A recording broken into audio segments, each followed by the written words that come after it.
Hi, welcome to this episode of Prophecy of the Last Hour. My name is Liz McGee.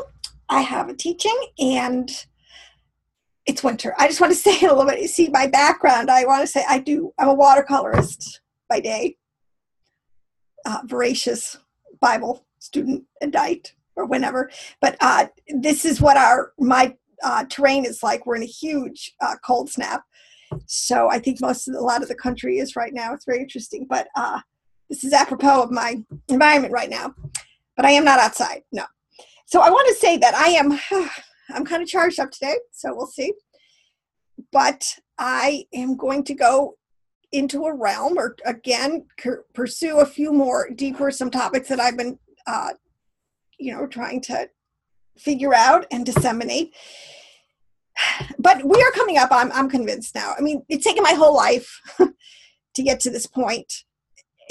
And to kind of put puzzle pieces together. Why are these things happening to me? So I want to start here. Okay, the anointing is coming. This is what I want to say. I'm so 100% convinced.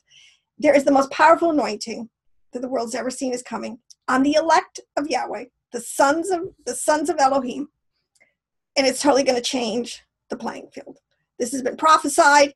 And it's here where it's now. I know a lot of people are sensing this, but I know, people know in part and prophesy in part. And I really kind of feel this is a piece of the puzzle that I'm honing in on and I'm pretty excited about. So, Yahweh is not going to leave us orphans during a time of great transition.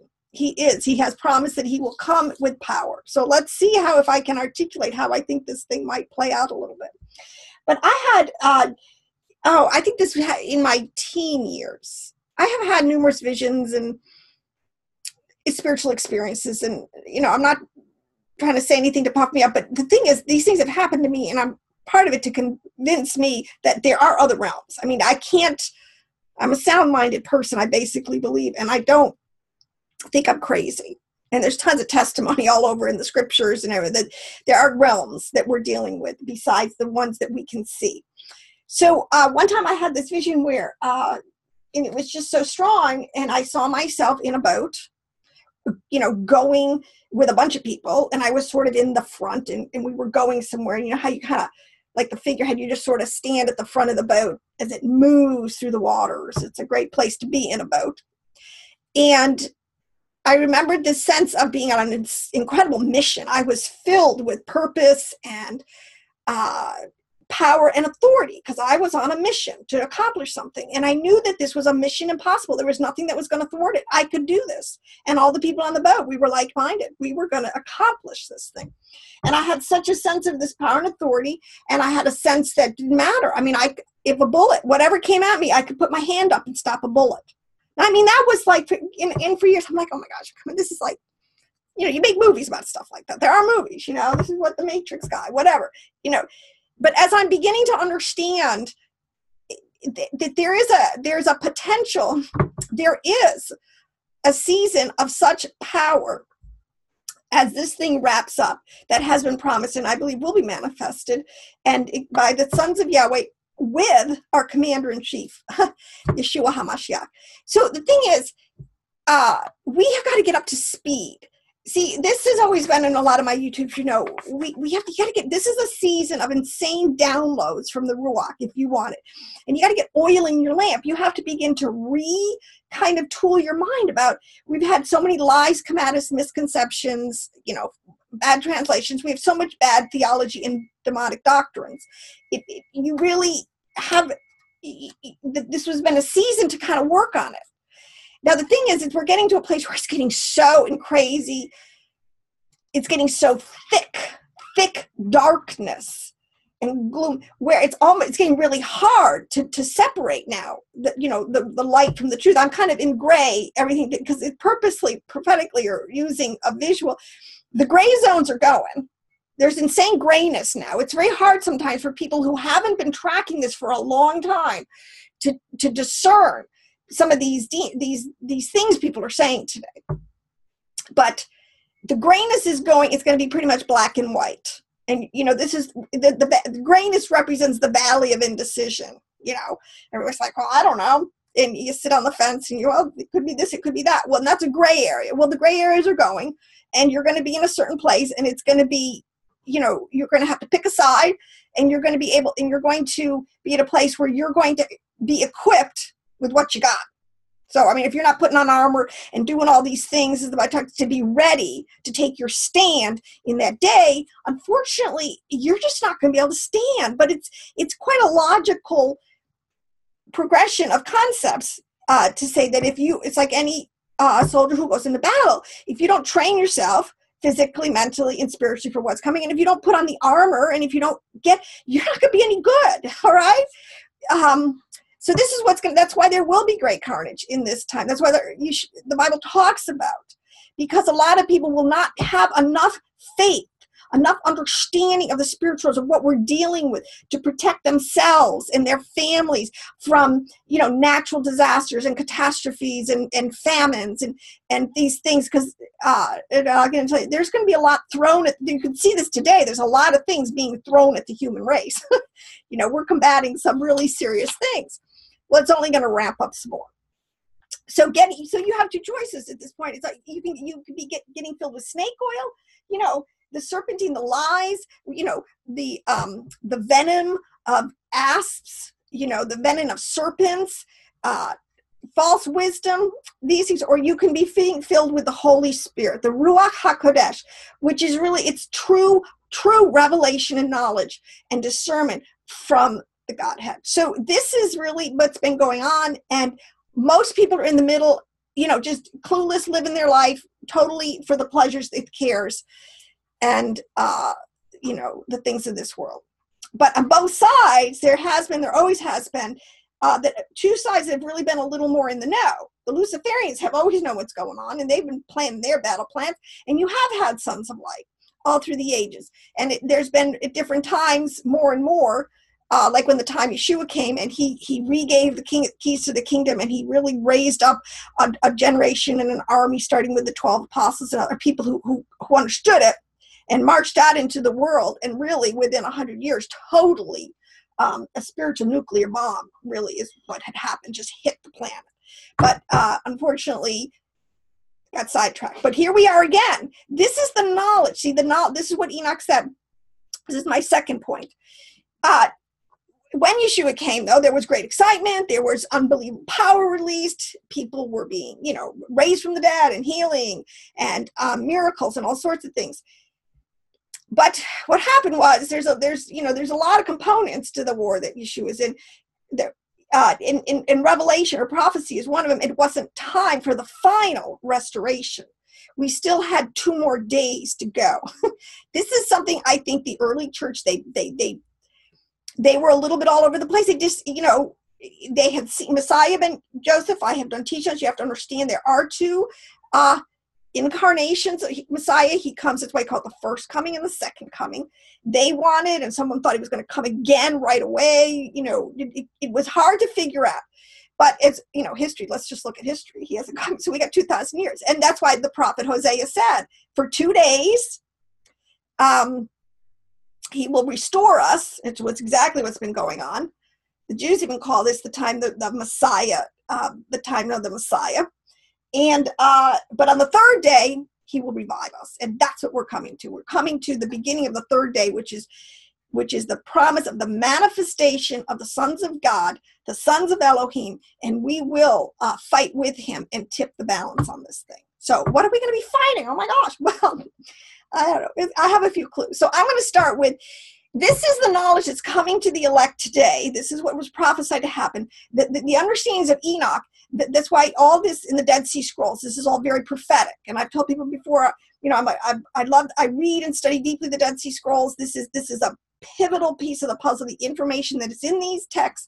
These people, the Essenes, the Nazarenes, this was the body of people that were keepers of and believers. Okay, you can have knowledge, but if you don't believe it, this is a formula, people. You can have knowledge, but you have to believe it, because it's the faith that activates the power of the prophecy that's in the words, okay, that we're believing for this Messiah.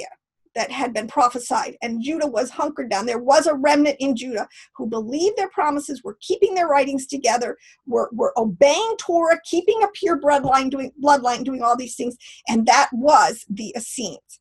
And I know there's some people on YouTube that are not, in my opinion, they are spewing snake oil on this idea, but all you need to do, 20 minutes of your time, Google Josephus and the Essenes, Google Philo and the Essenes, and just read what these first century historians and philosophers, people on the scene who knew what was going on, testified about this group of people. And they were one of the most holy, righteous, powerful people on the planet. And then the other flip side is they were lost to history. So what happened? But they're all coming back now. So this is a prophetic plan of Yahweh. He knows the end from the beginning. It's not our plan. We just got to, when we find ourselves plugged into the plan, you got to figure out where you are and what you're called. Just do it. Leave the rest up to him. But now as we understand these writings are coming back to us, in them is some of the most clearest articulated concepts of what is going on, what we're up against, and what is coming down. Because the Essenes, I believe, because we had 2 days left, and there's just a lot of, this whole thing called Christianity that morphed into when the Essenes, after 100 years, this is part of the battle. It was usurped, it was infiltrated, it was diluted, it was taken down, all sorts of different tracks, but we're getting it back. All right, let me read you a couple quotes from some Dead Sea Scroll text. This is in our Bible, but it's so much clearer and spelled out in unambiguous language, much more so. And I love this, there's a text called the War Scroll, which everybody is like, oh my gosh, you read that and your brain is like, what in the world? What drug were these people on? No, I'm just kidding. But here's a quote from it. It says, today, see, all right, let me just say this, because what we're coming up on in the Bible tells us is the day of vengeance of our God, Yahweh Elohim. There's a day. He's, this is the point. People got to understand your scripture. The age of wickedness, the age of Belial, the day when Lucifer would be able to be the cosmocrat or the ruler of this world had a time span. It's called an aeon, and it's done. It was 6,000 years. Okay, and then there was going to be a manifestation of the sons of light. Yashshua was going to come, and a new order was going to be established. Now that's all through prophetic scriptures, and the thing is we're there. So I lost a little piece of a track of mind here. Okay, so let's just go back to what I was going to say. Read to you from the War Scrolls. Oh, today is Yahweh's appointed time. This is one of the things that has always plagued righteous sages and saints, and people look at prophecy, is timing. Now I'm convinced, Yashshua said, even I don't know the day and the hour that my Father is going to wrap this thing up. He says, no man knows the day or the hour. And, actually, I think that's a very correct statement, because now as I understand, and it said the hierarchy, so to speak, of God, of Elohim, the highest, I shouldn't get into this, because that particular piece of wisdom and understanding, that's probably the biggest piece of intel that the Father holds in his pocket until he's ready. The angels, nobody knows that day. In terms of, a zone, you got 6,000 years, we're in the zone. But that particular day and hour, boom, that is his D-Day. It's like, what, they were planning, and I'm sure it was infiltrated. Even the other side knew something was coming down. But the day and the hour, that's what you protect, because you want a surprise attack. I mean, we're in a war. I don't understand. I love the war analogy, sort of. But this, it says in Isaiah in many places that this will be a sudden beginning. This is a sudden beginning and a sudden end. All right? And the war rule. Today is Yah's appointed time to subdue and to humiliate the prince of the realm of wickedness. Guess who that is? He will send eternal support to the company of his redeemed by the power of the majestic angel, the authority of Michael. By eternal light he shall joyfully light up the covenant of Israel. Peace and blessing for the lot of Yahweh. to exalt the authority of Michael among the gods, and the dominion of Israel among all flesh. Righteousness shall rejoice on high, and all sons of his truth shall rejoice in eternal knowledge. Now listen, people, this is exactly what our New Testament is telling. This is the prophecies of the the prophets of old. There is an appointed time.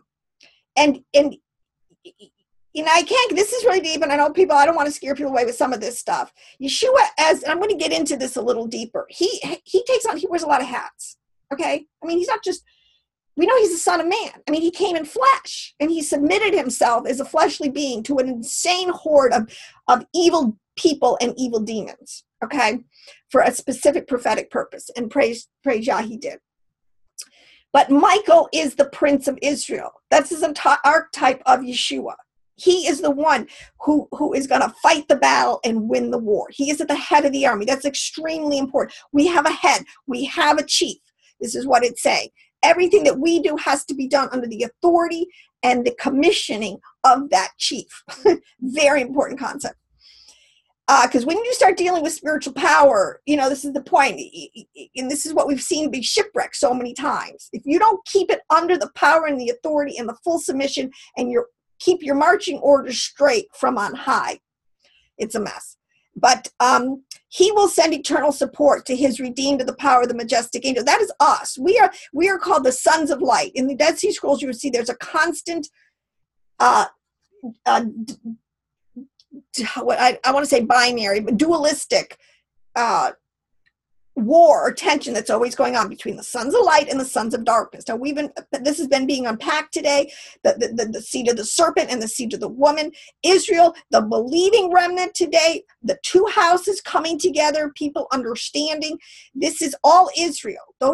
All Israel represents the people who have come into covenant, who believe the promises, have come into covenant.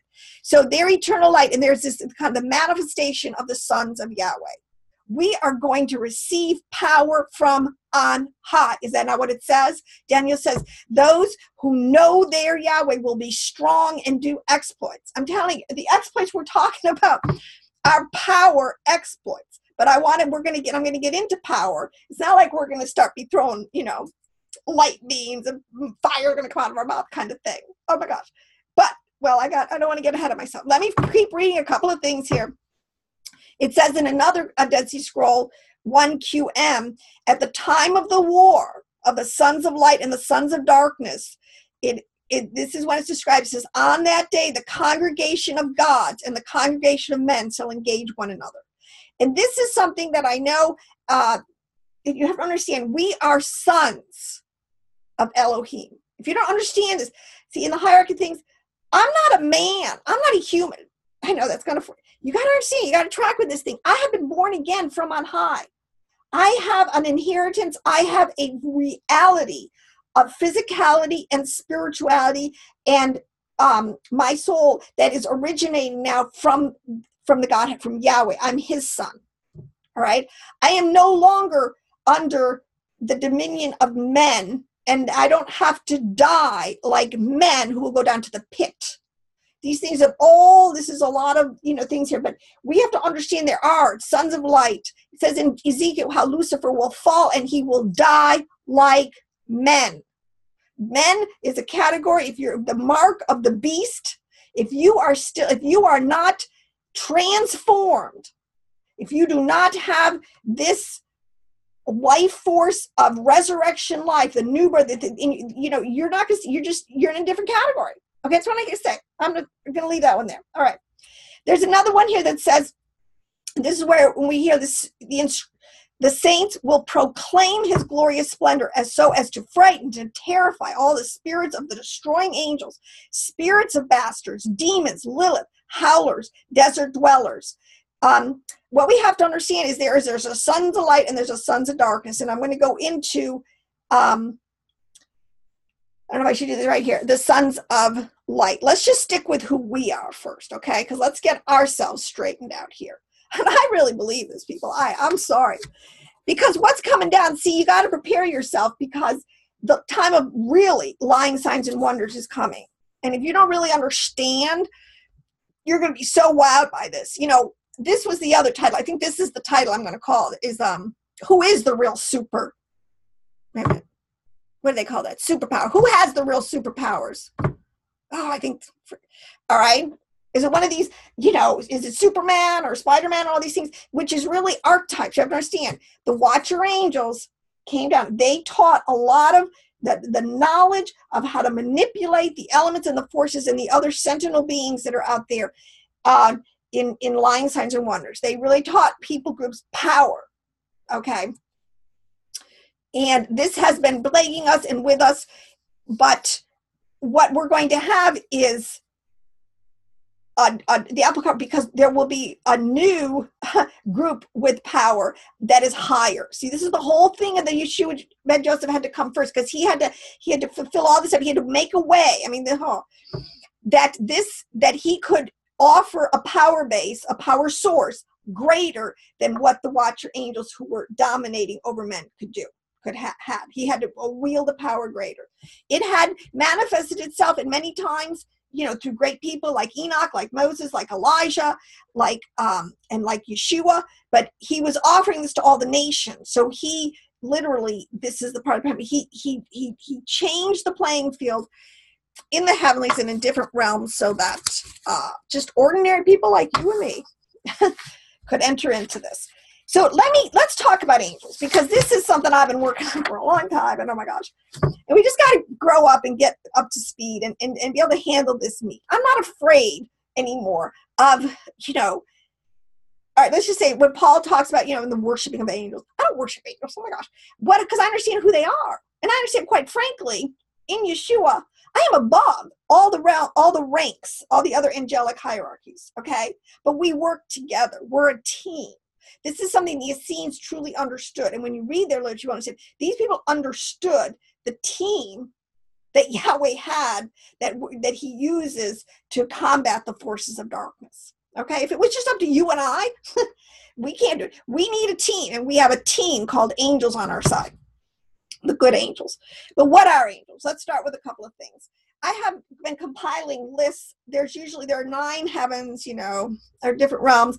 And throughout the ages, I have one from Gregory the Great, Dionysus, the Areopagite. I just found one from Nachmanides, a Jewish sage from the Middle Ages, who document the hierarchy of angels. You can ferret it out of the word. It's there. Okay, this is knowledge, actually. Enoch, it's in Enoch. All right, so this is knowledge that is our knowledge because it's in the text. It takes a lot to figure it out. But so I know I am on solid ground. And what you just have to understand is angels are supposed but plugged in from the head. They receive their orders from the head. We receive our orders from the head. We work as a team, but we're all plugged in and receiving our orders from the same spot. So what are angels? All right, let's start within the fourth, angels like in the fourth heaven. All right, because I want to say this, my opinion, this is the one truth. Oh, how do I say this? If I should say this, because that is in the New Age movement that they actually have a few things they're getting right, but they're not attributing it. See, this is the point. Satan is reintroducing all of this here, where he is the head, or they're not recognizing the head where all things emanate from, which is the Godhead, and through Yashshua. Before I go there, let's just make this clear. All right. That Yashshua, in Colossians 1, it says that he, the Son, who we're talking about, Yad-Heh Vav-Heh, okay, he manifested as a Son of Man, but he, like I said, wears many hats. He is going to come back, the rider on the white horse. The Son of Man is the image of the invisible Godhead, all right?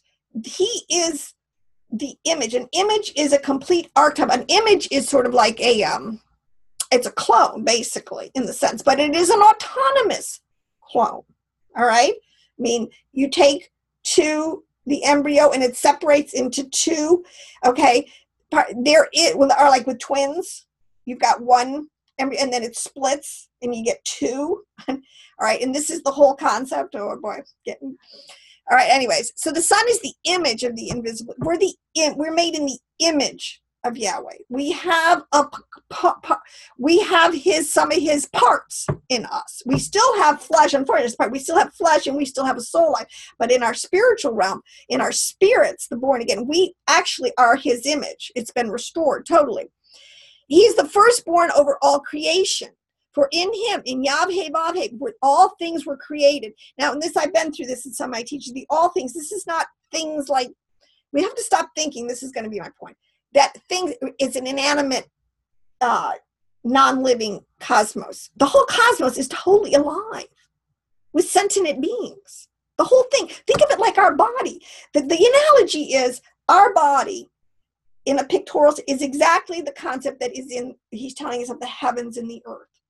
We have different levels of it. You got your skin. Think of that as the first firmament, the earth plane. You know, you can see it, touch it. But inside of us, oh my gosh, we got all these organs that do all these things.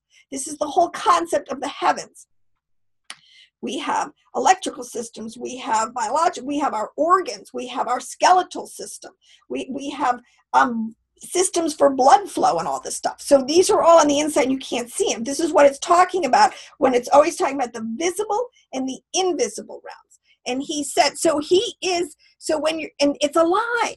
Look at my heart that is a living, that's what it calls it. It's a living heart. It's not, it's part of me. And since I am all one living being, the parts of me are also living. They're not necessarily autonomously living. So if you take it, but they're living. We're all living together as one. And this is the concept of what's called Adam Caveman in Jewish mysticism. It is the concept that Paul talked about. It's the concept Yeshua talked about, of the body of his body, the body of Christ. Okay, this is the concept. He has his body. He's in the head. He is like, believe me, this is the point. He runs the show. Okay, he sits in. You know, if you look at Star Wars, you know, or, I mean, what was that? You know, and he sits there and he controls and directs the whole huge starship, whatever. All right, look and use that analogy. Whatever you want, whatever works. But he is the firstborn over all of this living. It's a living creation. All right, it thinks, it breathes. So I'll get into this. I'm not going to have so. For in him all beings, and this is the word, living beings were created. Things in heaven and on earth, visible and invisible. Right? This is, we have to really get up to what we're talking about here. Whether thrones or dominions or rulers or authorities, all of these beings that inhabit these dimensions were created through him and for him. Okay? Think of these, he's got the spaceship, right? I guess you want. And you know, same thing. You got your thrust busters. You got your generators. You got all these apparatuses that make this thing fly in our body. You know, I gotta have eyes and ears and a nose, and I gotta speak. Oh, isn't it great? This whole voice thing. That's, you know, that are manifesting through sophisticated programs that are running in me behind the scenes. I'm just trying to make this analogy. We have to think this way. All right. And he is before all of these beings, and he is in all of these beings are held together. So our body is held together. He holds this whole cosmos together. All right. So keep that concept in your mind. He is, as it says in another Dead Sea Scrolls, it says, behold, you are chief of the Elohims. That's what I just said. And king of all the glorious ones, Lord of every spirit and ruler over every creature. See, this is what I'm trying. There are the heavens are populated. Now, some of them are in rebellion, and this is our problem. And it's done in a way. The sons of Belial, who have a dominion, and are used actually to chastise the sons of disobedience. So I'll tell you what, the best place for you to be, and it does. If you want to be on the right side when this thing comes down, even if you don't have all wisdom and understanding, be righteous, be holy, and be blameless. Get rid of besetting sins, be a Torah keeper, get rid of all adulteries and fornications and lies and thefts and addictions, and don't practice magic arts, and don't be a murderer, and all of these things. Okay? This is what you need to do, and this is what anybody can do. All right? And that's what people really need to be doing. Because the angels of Yah will not work with an impure vessel. I mean, you're just, your chances of being collateral damage are much greater if you are not a vessel, because they I won't get there. Okay, so we have that from now. Okay, so let me go back to this thing about stars. All right, so in the fourth heaven, because this is part of the problem with the watcher angels. This is part of the problem, is that there is a category of very powerful principalities that are over the nations. This is what you should. And so my teaching to the 70 shepherds, the 70 watchers that are over the nations. They literally were given authority. Now, the trick, Yeshua took it back in the sense that he told Satan, he defeated Satan. He said, look, those people in your kingdom that are mine, if they want to switch kingdoms and if they want to believe, they can come out and come into my team. And that was what was not available before, that what was done. So that's why come out of her, my people, come out of those, of the serpent oil kingdom. Oh my gosh, the snake oil place. And, it's got many names, Babylon, whatever, but that's the point. You can switch kingdoms today. All right. You can become part of the higher kingdom. All right. Stars. I'm back to there. So these I wanted to, because one of the prophecies that Joseph, this is another great archetype, saw, one of his visions and dreams was that he saw himself, his brothers, his mother, and his father as being positioned again in a position of spiritual authority as the sun, moon, and the stars. And that's the promise to the believing Israelite. And I say that, to the believer, to those who overcome, they will be given. There's a reward for overcoming. It's not just like, oh, you get a pat on the back. You actually get a reward. So let's unpack of stars. All stars and planets possess a soul. Now, if you don't believe me, let me first read here from Paul. All right, let's get, let me see if I can find that one. In 1 Corinthians, this is what Paul is saying. Not all flesh is the same. Men have one kind of flesh, animals another kind of flesh, birds another, and fish another. Now, I want to tell you this, and this is what we need to understand, and this is an encrypted way of saying this. This is a code, but I can tell you that these are talking about other angelic orders. If you were to take Genesis 1, if you were to go and do a deep word study on Genesis 1, the last verse in chapter 1, which I think is 29, I'm not sure, 30, and the first verse of chapter 2, all right, those go together. You will find out that what he had just talked about, that he had listed in everything he made, sun, moon, stars, and birds, and fish, angelic orders. That's what it's really talking about, because this is the way your Bible's written. There's a literal level. Yes, I'm not saying in the process he didn't make real cattle, because they're here. Nobody, let's not be stupid. But what he's really trying to tell people is that these are the heavenly. He's also, actually, he can encode many levels into a story. And on another level, he's telling you these are the angelic orders, because one of the words used is, it is the geological record of the armies of heaven. Cattle are not in heaven. Okay, I mean, they don't operate from that sphere. So this is another thing we have to understand. So we're talking about the flesh of men, animals, birds. These are angelic orders. I'm pretty soon going to do huge teachings on these things. There are also heavenly bodies. They're earthly bodies. But the splendor of the heavenly body is of one degree, and the splendor of the earthly body is of another. The sun has one degree of splendor, the moon another, the stars. In other words, they have different, and the word is, not all people are the same, right? And not even a man and a woman is the same. So you've got a sun, which is always really masculine. The moon is feminine. There are definitely a little bit of nuanced differences, but there's heavenly bodies, as we say, so where there's Adam, there's humankind, and all right. But anyways, let me get back to this, where he's talking about the body. So we have to understand that angels, like anything else, the archetype, the template, is you always have a body, a vessel, a holder of some kind for the higher running processes of that thing, its soul life in it. So let's go back to this. All stars and planets possess a soul. Now, I was talking, the body of this thing is the planet or the star, what we can see, because usually you can always see a person's body, but the thing is you can't see their soul. But this is what he said. You can't deny I have a soul. And this is where modern man is going to get in a lot of trouble with Yahweh, because he said that everyone's going to be without excuse because of for since the creation of the world, God's invisible qualities. He didn't say his visible qualities. His invisible qualities. For since the creation of the world, God's invisible qualities, His eternal power, his divine nature have clearly been seen and been understood from his workmanship, so that men are without excuse. So if you don't want to believe me, I'm just telling you what scripture says. He didn't say visible. He said the invisible quality. The fact that I'm talking to you through a mouth, which is taking thoughts that are coming from my mind, which I have received, all those processes are soul life processes. Okay? No animal does that. All right? On the level. So let's get back to this. All stars and planets possess a soul, knowledge, and intellect. All right? They are alive. The knowledge of the planets is, however, less than the knowledge of the angels. All right? So believe it or not, your body is intelligent. Your body, like, tells your soul, your systems, that it's hungry. It registers the fact. Your body will tell you when, sometimes when it's cold. This is knowledge the body's getting. Okay? And then it tells programs inside that, there's the lack of warmth here. It goes up to my brain. Oh, I'm cold. I better put on a sweater or whatever. Okay, I better get out from outside and freezing. All right.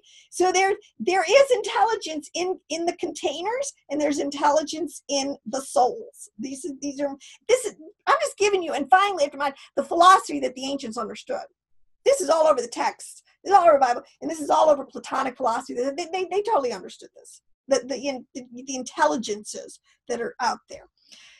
The knowledge of the planets is, however, less than the knowledge of the angels. So in other words, our soul life is a higher order. We're talking about in a template here, and the same way with the planets, the sun, moon, and the stars. The famous Bible commentator Nachmanides reveals even more than this. He states in his commentary to Devarim 18, 9 through 12, that there are certain stars that are guided by archangels, and that these stars are the souls of those planets. And this is where, when we get into this, I'm just trying to explain now what we're saying,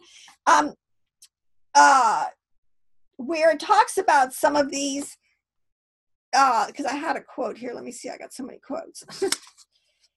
There are 3 gates. Let me just give you this so you know. There are 3 gates. This is from the War Rule again, to a tower. One on the right, one on the left. All right, so let me see. There are 3 gates. There shall be 3 gates to a tower, one on the right and on the left. Upon all the shields of the tower, soldiers they shall write. On the first, Michael; on the second, Gabriel; on the third, Sariel; and on the fourth, Raphael. Michael and Gabriel on the right, and Raphael and Sariel on the left.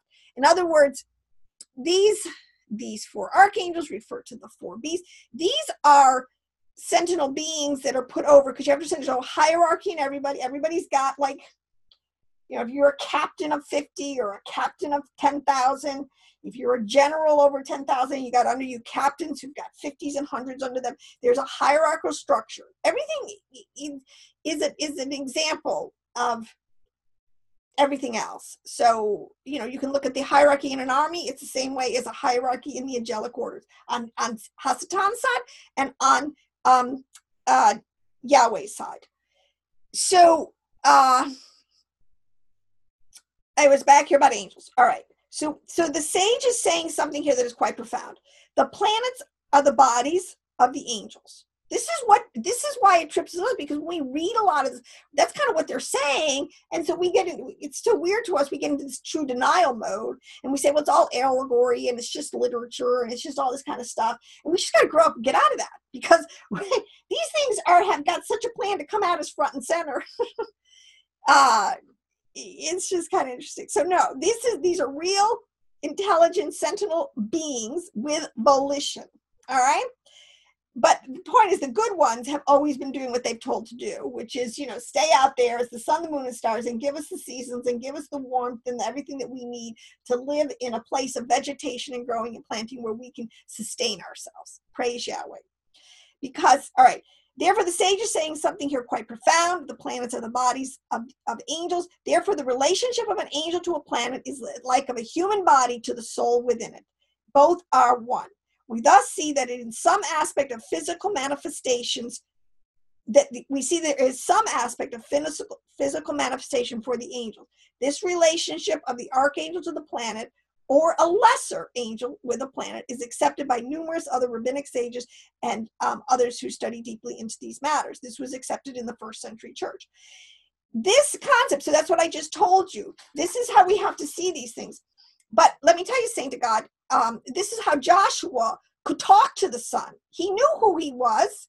He knew he was under the leadership of Yahweh, that he was the general, and he had a mission to do, and he was going to go in and he was going to clear the land of these Canaanites so that they could go in and possess, which was originally given to them by Noah to the descendants of Shem. It was just their land they were taken back, in the sense it's the same allegory as ours. Anyways, and he told them, hold on, you just sit right there, you just sit tight until I finish this job. No, this is true, people. He had an understanding. This is the other thing. This is the subtle, and this is what I did see the new Star Wars movie, and this is what the Force. This is what you're under. They had a really good example of this understanding when they're all running through that one cave, and they get to the end, and they see that it's blocked. There's been an avalanche, and there's totally rocks over it. They can't get out. And then the girl gets there at the same time, and she sees it. There's all these rocks there, and they can't get out. She can't rescue them, and she's just a little girl. She's like, what the heck is she going to do? And it's like, oh my gosh, the defining moment. What are we going to do? We're up against a wall. This is the point. It is mind over matter. This is counterintuitive to people. This is what we have to fight against. This is why it's the power we have through the power of the mind of Yeshua. It is mind over matter. He is in a higher place. So she just starts to elevate the rocks. She just sort of realizes, you know what? If I really have a Jedi, if I really do have this, I can speak to those rocks. I can tell them, you got to get out of the way. And that's exactly the demonstration of the Spirit's power. These are the kind of images we have to understand. Because what we're coming to, this is all, Moses is the same place. He's between a rock and a hard place. He's got all the people of Israel right up against the water. They come against this huge river, and he's got to cross it because he's got Pharaoh's armies bearing down on him. And he's like, okay, what am I supposed to do here? You got to make a huge transition in your brain. This is what I'm trying to, because we're coming up a place in the end times where physical things are going to be happening, and either you can believe that you have powers to call upon through the name of Yahweh, or say, make a way for me. And Moses did that. I even see this, I want to cry, because we have dumbed this thing down. We've made a little tiny story, and I'm so sick of Hasatan ruling our minds. Get out of here in the name of Yeshua, as it says here. I proclaim by his glorious splendor, and to frighten and to terrify, and to put an end to all the spirits of the destroying angels, spirits of the bastards and demons that fall upon men without warning, and lead them astray from a spirit of understanding. There's people on the planet. I have understanding. I have wisdom. All right. Now, I don't know, man. I mean, I was told I could stop a bullet with my hand. Whatever. Maybe elevate. We're gonna need to have some divine powers to be able to withstand what is coming down the pike. All right. And I believe this. So whatever. This is the point. Mind is over matter. We have to understand that we can. Now, it's not ours to it's not like a little magic trick. See, this is what Satan has done with all of his little minions. He's been pointing, this is the lying sign and wonders, making it like a little magic trick. Ooh, look, they have the great power of the Elohim. This was Simon Magus in the whole story at the early church, where he was doing all these insane miracle signs and wonders to deceive the elect, and he made himself to be, he was some great Elohim. All right. And Peter literally came down. This is what it's going to come down to, people. Power encounters. Who's got the greater power? See, this is why this whole idea, this whole thing of, all these superhero movies, in one sense, they're speaking to two levels. Actually, Yahweh is speaking to, because he says he will never, he will reveal it to his prophets. He'll get the message to you one way or the other. If all you're doing is consuming popular culture, whatever. His mercy is so great. But the point is, they're going to be throwing heat. You have heat to throw. All right. But you have to get yourself in a repentant place. Don't be in the gray matter on it. Choose a side. Choose Yeshua HaMashiach. Come into his kingdom on his terms. Repent of your sins. Say, okay, yeah, I could use a kind of a more vulgar word there, and I won't. You know, I have been stupid. I have been led astray. I have been deceived. I've been whatever. All right. But I repent. And now, and he'll say, come in. All right. Like the prodigal, you know, I said, come in. I got some good stuff for you. I got a fatted calf. I'll put a, great robe on you and a ring. I'll get you up to speed in no time. Oh my gosh. We got to go back to unpacking these angels. Because part of the problem is that these angels, and really and truly, I'm really kind of sticking with what was made on the fourth day, that realm of the sun, the moon, and the stars. All right. There are angelic orders above, way more powerful. And this is the point. Those are the ones who are really going to be fighting for us. Well, I shouldn't. Believe me, Yahweh has angelic, and then I got to talk about angels are, let me just stop in here, because I'm not talking about little beings that have swords and fly around, or I'm not talking about little wooden cherubs that sit on I am talking about these are forces, these are principalities, powers, these are intelligent. See, this is where we have to get up to speed and understand in Jewish mysticism, there's so much information, and this is what physics is telling us today. I was going to get into plasma, okay, because, oh gosh, I should make this a part 2. And I got to get it all out if you want to hang with me or not, or listen to this in pieces, however you got to do it. I just got to get it out. But I'm going to go into plasma. I'm going to go into, this is where the ancients understood air, fire, wind, and matter. This is what we're understanding. Solid, liquid, gas, and plasma. Earth, water, air, and fire. Okay? These are elemental, physical. These are these are the invisible currents, processes, powers by which the whole cosmos runs. But the Bible always kind of calls them their angelic orders. They're sentinel beings. Here's another one, if I can read this definition here. Let's see, because another example is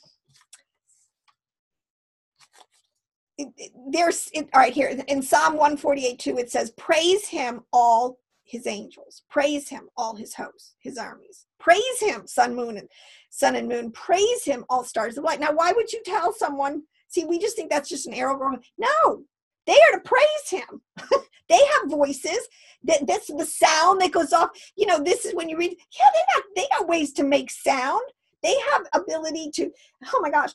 And to praise him, and they're being told specifically, and the holy angels do praise him. Actually, you read literature, there are certain times of the day they're to be praising him, just like we are. This is what the Essenes understood, the order of the times and the seasons and prayers when you offer them. And I mean, it's really the songs of the Sabbath sacrifice. This is the point. We can be in so communion from the top down, from our Father all the way down with the angels, all in one alignment, praising when we're supposed to be praising, fighting when we're supposed to be fighting, resting when we're supposed to be resting, whatever. But these things, another way of angels is they're responsive to or conscious of sense impressions. Their flesh is not like ours, but I see a moon, I see a star. I mean, they have containers, bodies, whatever. We just have to try to wrap our mind around this thing. And try. So angels in the Bible, this is what we're talking about. All right. Now they can manifest. Everything in the spiritual realm seems to me to be like total shapeshifters. I mean, they can manifest as men. They come a lot of times, the whole idea of the angel in the white robe, and he looks humanoid and he can give it a message all the way up to you. They eat, the 3 men and that come to see Abraham in his tent, and they eat with him. I mean, but then again, you have other references of angels of much more splendor, exhibiting more invisible quality, light. And but let me get to this other point I got to make here. Here's another one.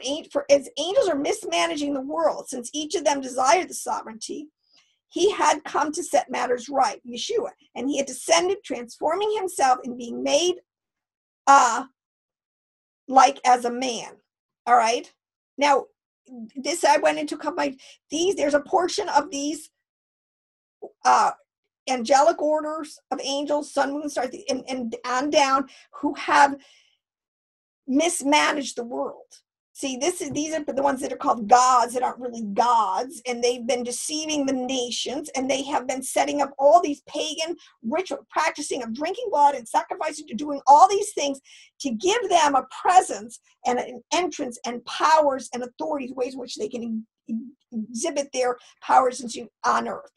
And this is the information of Enoch, son of Cain, that has been coming down through the pipe. They have their understandings, their little, grimories of black magic, dark magic, and all these different kind of things. And it's all going to be exposed. It's coming to an end. All right. But this is why in this time, those who are up to speed will understand, and those of true righteousness and holiness will be able to demonstrate great power. So let me just check all my notes. Okay, because a lot of this is, getting these terms straight. All right, the most common term for angelic figures is a messenger.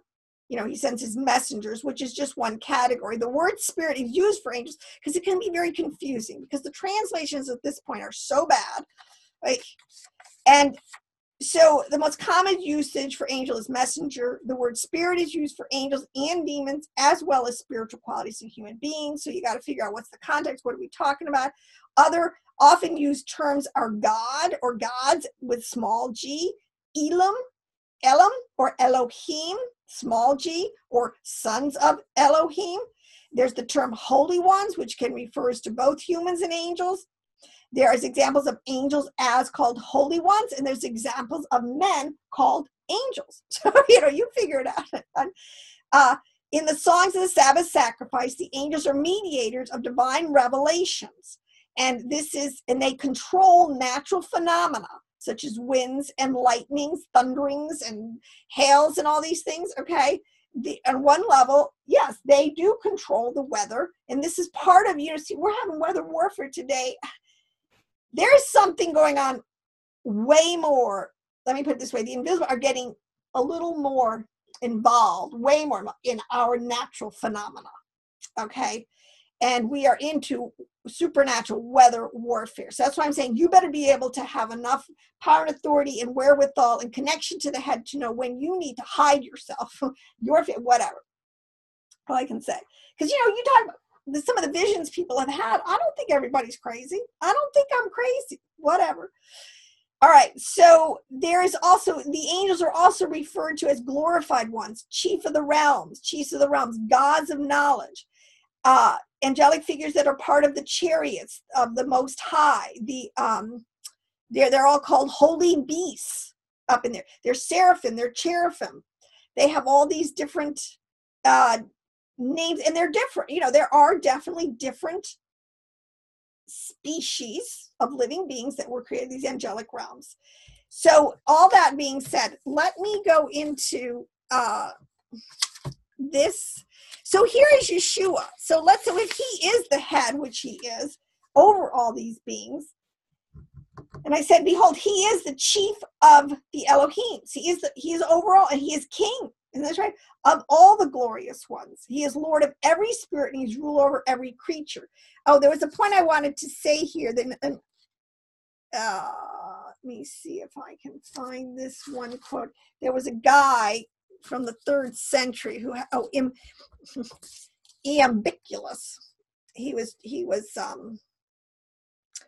anyways, he wrote some books on the angelic orders and, the invisible realm, so to speak. There's a lot of writing about this stuff, and we have to stop being afraid. Okay, I'm not practicing witchcraft, and I'm not telling you to worship angels. I'm just trying to give us a level of understanding so that we can stand in the day of battle. Oh my gosh. So he says a classification was established of differences of bodies. Okay, the gods, the Elohims, being distinguished by these different things. You have heavenly or celestial angels. Okay, and that's the highest realm. All right. Then you have the demons or wicked spirits, which are a lot of times they're aerial bodies, but that means that they function, because they all function in realms, in air, in lower realms. So there are aerial bodies, or I call them the astral angels, that really work in the lower levels, below the sun, moon, and stars. Because if that's the 4th heaven, then you gotta third and a second, and then we're on a flat earth plane here, whatever. Okay. Then below us, see, this is again, so, oh my gosh, below us are more realms. You have the chthonic, where the underworld, Tartarus, where there's plenty of beings that are down there. All right. And they're coming up front and center. I've just been dealing on the ones above that are, there's a whole category below us that are interfacing us. We're kind of sandwiched in between. You got the earth plane, and you got all the lower levels here, those demonic realms, and you got the oh my gosh, the wicked angel realms up here. So anyways, if we didn't have angels on our side, I'll tell you what, I was listening to one guy on YouTube, and he was, kind of talking about angels too, and a lot of his stories. And he says if you factor it out, he did this math thing that because the angels are assigned, it says in the Bible, angels are assigned to us, to the believer.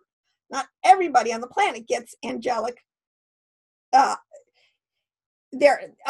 He said the math goes out to 50,000 angels per believer. I mean, that's not a bad. I mean, if I got another 50,000 on my side, it makes me feel a little bit confident. Okay, I mean, that's what Elijah. This is a story. Yeshua said, "Look, I can call legions and legions of angels if I need to, to fight you guys and end this thing. But no, I'm gonna do it. I've started. I'm gonna finish. I'm gonna do what I was called to do. I'm gonna lay myself down as a sacrificial lamb." Okay, Elijah, the same thing. He's in the middle of a heated battle. He's like, "Look at." I'm looking on the mountains. I know in the other realms, I got tons of angels on my side. You're not going to intimidate me. One little, demonic, whatever you want to parade in front of me, you're not going to intimidate me. Okay.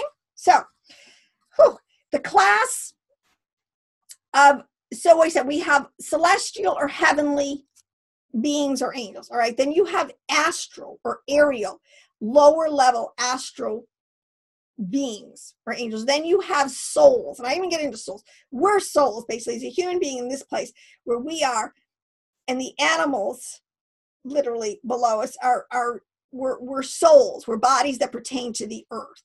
And then you have below us, like I said before, you have all the other realms that house, the dead, basically. Where's your soul go when you die? There's, oh my gosh, this category is so big. But I'm going to just end with all that. I think I said, I had one last point I want to touch on, because when Yeshua was transfigured, okay, see, so we need to wrap our mind around this. The whole world was created for him, the whole cosmos of all the different realms. And in one of the transfiguration, he was transformed before them. This is what they saw. They literally saw him leave, transform himself from this fleshly man, this son of man, and his face shone like the sun, all right, in the sense of he is a light being, all right? He is the light. And he's not just the light of the sun. When you read, there is a light behind the sun, all right? He is the highest he is the highest light that lights everything that comes into the world, be it visible or invisible. And his face shone like the sun, and his garments became as white as light. I mean, he literally just stood them as a light being, okay? All the materiality, all the lower level, atomic structural things left him, and he just stood. I mean, can you bet? I'd be freaking out totally. He probably just was a couple feet above them, and he's light. He's just pure, raw essence. And they, and behold, they were frightened. Well, but what's even more interesting, okay, that's Yeshua doing that. Then behold, Moses and Elijah appeared to them. Then all of a sudden, these guys come back, and in their ethereal, celestial, because they're not angelic sense, they start appearing as they are, okay? And then it still doesn't end. And then while he was speaking to them, a bright cloud overshadowed them, the kabod, the glory, and behold, a voice out of the cloud said. So, I mean, you talk about a spiritual experience. Seriously, this probably tops them all. So while he was speaking, a bright cloud, which is really overshadowed, and behold, a voice out of the cloud. The cloud and the voice, this is the highest Sephiroth. This is what people don't really understand. You have the 10 spirits of Yahweh. This thing is in a decade, okay? the Godhead, and it's hard to explain, but there are three that are above even the seventh heaven, that are above the seventh heaven. All right. And in this is the cloud and the voice, the bat coal, and this is a place of wisdom and understanding. This is something that Yeshua also came. This is where we emanate from, truly. Okay, that's why Yeshua was seated up there. So I understand the imagery. I understand hierarchically what's going on.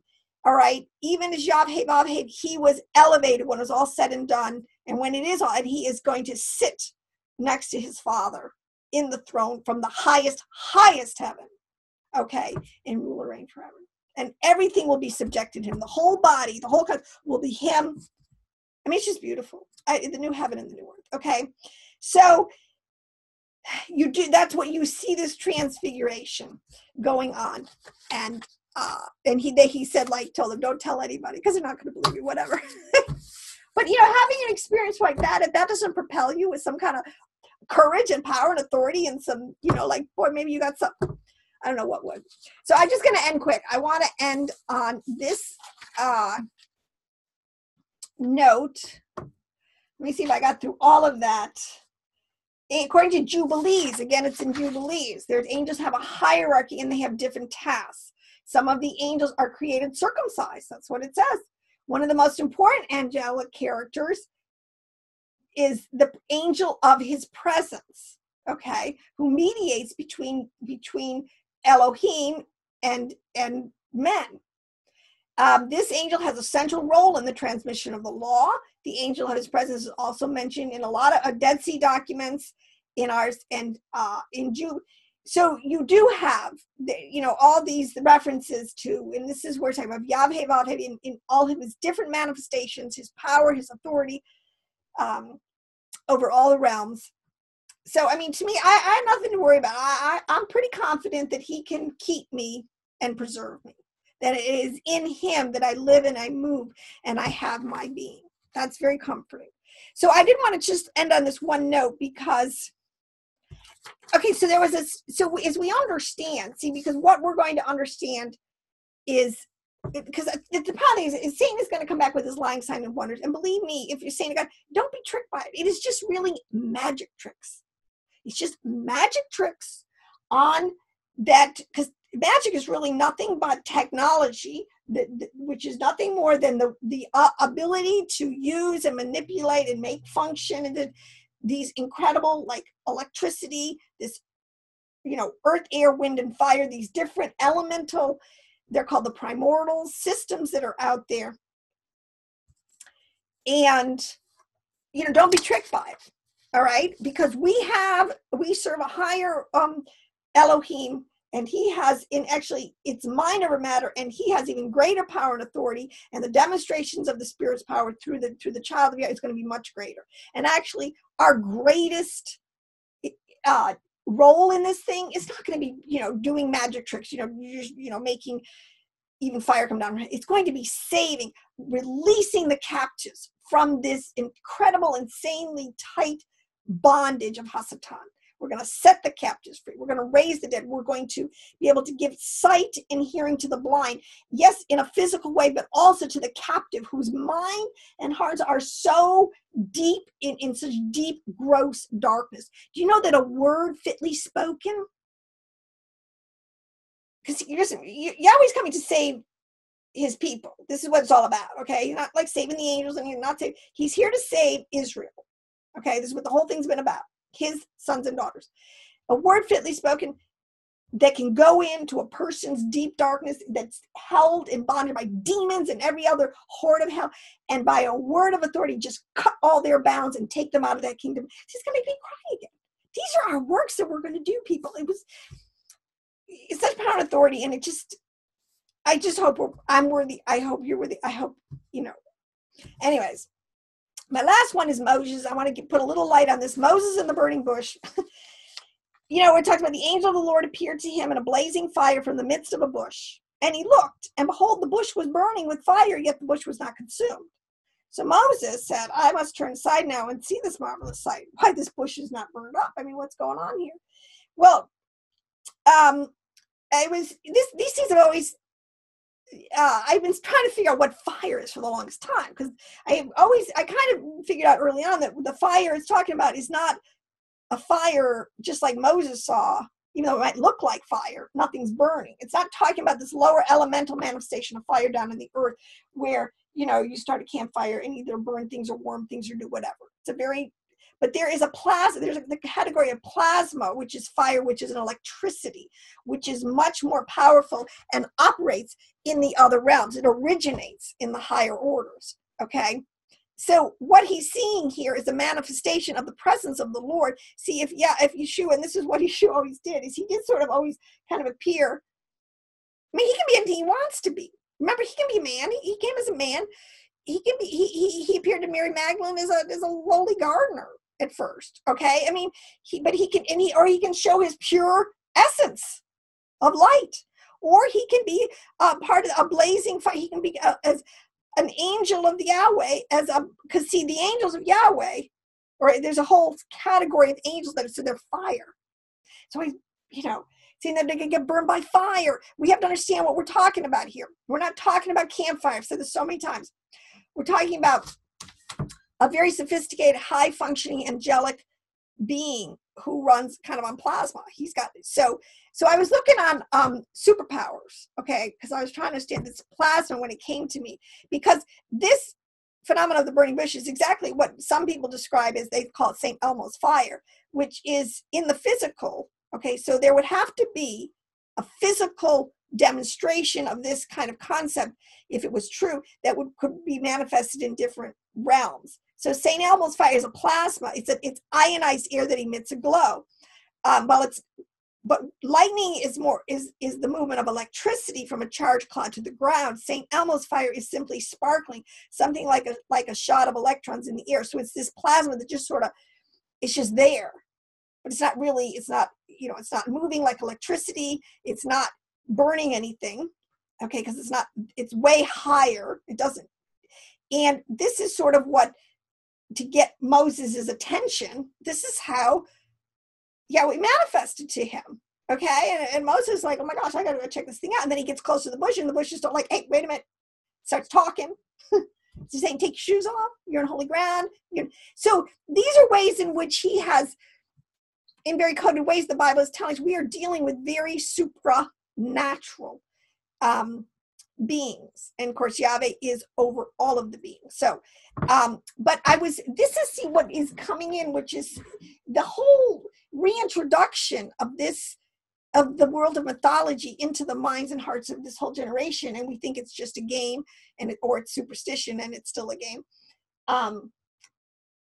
Like I went to Pokemon because I was looking at plasma, and for some I went to a Pokemon site, and this is what they do. See, this is the whole point, the introduction of using some of these powers, because the fallen angels have these powers. They are the powers, right? And they can give this power, or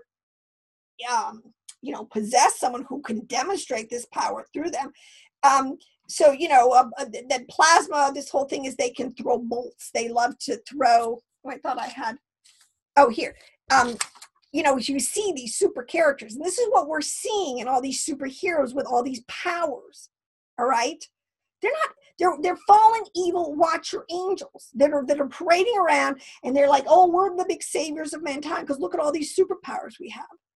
Well, first of all, this is the point. They're not. They're liars and they're deceivers, and they're doing lying signs and wonders. All right, but these formula plasma blasts that release a plasma in the form of a creature, an object. They can actually make something manifest, in your front of your eyes. The hand blast, releasing plasma blasts from the hands, hidden attacks, channeled attacks through a medium, or missiles of plasma. What I'm trying to say is all these things that these superheroes, these are really just demonstrations of fallen Hasatan's powers, yes. But don't be deceived, don't be fooled. Put on your armor, stand in the day of battle, and you have heavenly forces. This is nothing for them to combat. I'm guaranteeing you, the stories of our Yahweh sending his angelic forces to help his saints out of difficult situations. I mean, look at Daniel in the lion's den, okay? I mean, we have to really begin to wrap our minds around these truths. We have to understand that he is not going to leave us as orphans. Oh my gosh, the best wine is yet to come. This is why well, I just hope this blessed you. I hope that you can stick with me. You can begin to understand. We need to grow up. We need to understand the power and authority we have in the name of Yeshua to combat and defeat the forces of darkness. So on that note, I'm going to end.